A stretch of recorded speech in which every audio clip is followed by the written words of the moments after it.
Amalapuram assembly నియోజకవర్గం నుండి జిల్లా కేంద్రంగా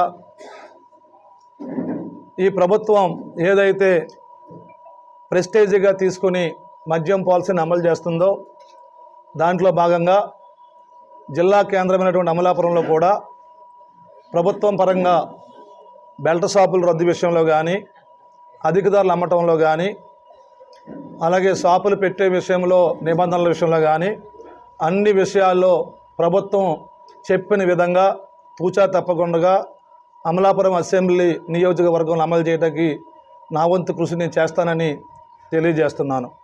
అలాగే మద్యం షాపులకు సంబంధించి వాళ్ళ యొక్క పరిచయాలతో కానీ వీటితో కానీ ఎవరైనా పుకార్లు పెట్టినా ఎమ్మెల్యే గారు సంబంధించి పుకార్లు పెట్టిన ఎవరిని నమ్మొద్దని కూడా ఈ సందర్భంగా మీడియా ద్వారా తెలియజేసుకుంటున్నాను. ఎందుకంటే నేను మద్యం విషయంలో నీతిగా నిజాయితీగా ముఖ్యమంత్రి గారు చెప్పిన విధంగా ఎలాంటి మద్యం సంబంధించి షాపుల విషయంలో ప్రభుత్వం ఏ నిర్ణయం తీసుకుంటే ఆ నిర్ణయం అమలు చేయడానికి సిద్ధంగా ఉన్నాను తప్ప మరో ఉద్దేశమే మాకు లేదని తెలియజేసుకుంటూ ఎవరైనా చెడు ప్రసారం చేస్తే కూడా తీవ్రంగా ఖండిస్తూ మరి ఈ రోజు నుంచి అంటే ఇంతవరకు నేను అభివృద్ధి అని తిరుగుతున్నాను.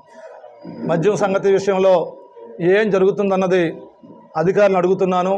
అధికారులు బెల్ట్ షాపులు లేవని చెప్తున్నారు, అలాగే అంతా బాగుందని చెప్తున్నారు. నేను దాన్నే నమ్మి నేను డెవలప్మెంట్లో బిజీగా ఉన్నాను. కానీ డెవలప్మెంట్తో పాటు ప్రభుత్వ పాలసీలను కూడా తూచా తప్పకుండా అమలు చేయాలి కాబట్టి ఇవాళ ప్రెస్ మీట్ పెట్టి మరీ చెప్తున్నాను. అమలాపురం అసెంబ్లీ నియోజకవర్గంలో మద్యం పాలసీని ముఖ్యమంత్రి గారు చెప్పిన విధంగా బెల్ట్ షాపులు లేకుండా నడపాలని అందరినీ కోరుకుంటూ ఈ విషయంలో రేపటి నుంచి నేను కూడా సమీక్షలు చేసి అధికారులతో మాట్లాడి బెల్ట్ షాపులు లేనటువంటి మరి మద్యం పాలసీని అమలు చేస్తాం. అలాగే ఈ యొక్క అధిక ధరలు కూడా అమ్మితే కూడా ఎక్కడ ఊరుకోము.